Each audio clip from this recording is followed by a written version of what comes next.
one that's looking for shooter threats. But also you can't be in the rear because the whole team's already gone by the threat, right? So you can't be in the middle because half the team's gone by the threat and you could potentially split the team. So we call it 1.5 guy. One guy, the number one guy is doing his job, number two guy is doing the number two guy's job, and the number 1.5 guy, or the bomb tech, is, you know, he's doing this number, you know, he's trying to keep you guys safe, and that's his job.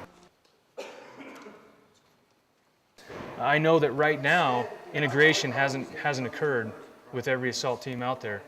So what I'm doing is we're introducing the problems that people are seeing overseas and here in the country by imposing those things, and they use them largely for control, area denial, and a direct assault type weapon. Having that bomb tech up near the front of the stick, the 1.5 guy, invaluable. I mean, we did the scenarios in the hothouse, and we learned very quickly if we don't have that guy up front, one of us may be tripping a device or stumbling over a package. We're going to be teaching breaching for dynamic entries with an assault force. This can be done also with conventional forces in the military. They end up doing dynamic breaches occasionally. Initially, what we're going to end up doing, what Skip's doing right now, is he's talking them through some of the basic fundamentals of breaching, some of the things to consider in terms of troop management, where you're going to position your forces in relation to the door, in relation to the house as a whole, some of the approach factors that you're going to take into consideration in your threat assessment picture. And then once they get done with that, they're going to be doing blast calculations to determine how close they can actually get to their breaching charge so that they have as close a distance to the entry point as possible, maximizing their efficiency without being too close that it's going to cause them harm. Intensive, and then from there they're going to talk about different types of charges, what is effective for what platform or what target, and by target I mean the door or the opening that you're trying to create. Once they've done a little bit of brainstorming and kicked around some ideas on how they would approach something, we'll give them a chance to do a dry run most likely, and they'll kind of just walk through the motions nice and slow, trying to sort of step up their speed and their effectiveness. And then basically what they're going to end up doing is they're going to actually simulate making an approach as an assault force, which means they're going to be stacked up on one another. They're going to find a surface area to stack up against, and then from there you're going to have your main breacher set the charge. They're going to verify that, you know, their entire force is clear and ready, and then from there they're going to initiate the detonation, you know, initiate the breach, and then, you know, make their entry.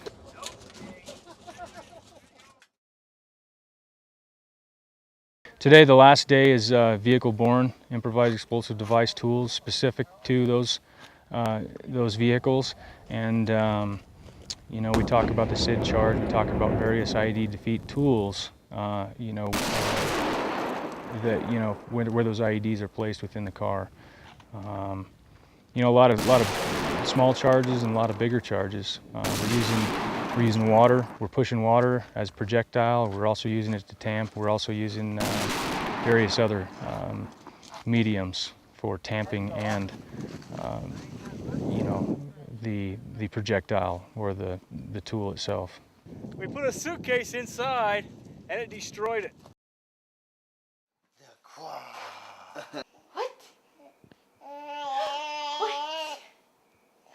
What?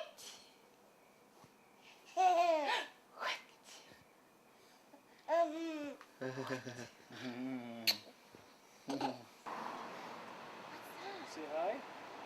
Say hi. What's he doing? First time I saw Josh was from the back. One of the first dates that we went on, you know, Andy's a little smaller in the muscles than he used to be, but he was huge. And I remember I was walking with a friend and was like, who's that guy? Look at his butt. You know, so that makes you, when you have extra clearance, you know, you're a little clumsy. Well, when it was high school, Josh was kind of like the bad boy. Fill his glass up with a big carafe, you know how they have? Yeah. And he spills it like completely all over me, and the glass flies back and hits me. And he played football, and he you know, he moved there from Reno and we were in this little town, so he's from the city. And it's so sweet because he's like, oh my God. I don't know, there was something about Josh that just was, I guess, charismatic. So, and that happened quite a few times.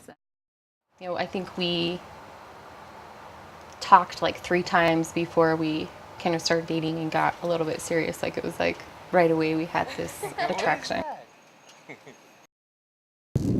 What exactly were we trying to protect? My kids, man. The kids of the nation. Here's the thing I tell everybody. You put a dot anywhere in this country on a map. You put a dot there and you draw a 5-mile radius around, or a perimeter around that dot. There's at least 100 kids affected by that dot. I'm trying to protect ourselves and our families. We have this deep feeling and passion on our team. And our philosophy specifically is to try and teach sort of the improvisation, the mentality that you can make things happen even if you don't have the quote-unquote right tool. What we want to create here is the ability to train guys to maximize their safety and thereby maximize the safety of our communities, whether it be, working overseas to make Americans safe at home, or whether it's working at home to make Americans at home safe. We want to share that knowledge. We want to share our experiences with these people, with these communities, so that they can help keep my kids and my family safe. Bottom line, man, preparedness. Preparedness so that the responders and the first responders can respond appropriately and help save my kids if they're in a school. Columbine can't happen again in this country. We ultimately believe that all of this will come back to us. Yeah, maybe some of those threats we might not see here in our own country, but it's possible. And so we're trying to stay ahead of the game by offering a solution. And so ultimately, it's our kids, it's our families, and it's our country. In a crisis situation, the person I would want to be with is him. And so the idea of him giving some of those skills to the other people that are here to protect us and help us in those situations is comforting. What do you admire about Andy? His compassion, his love for his country, his children, anyone that he's around, he has compassion for. He's just a very special person. What do you admire about your dad? What do you like about your dad? That he stays safe.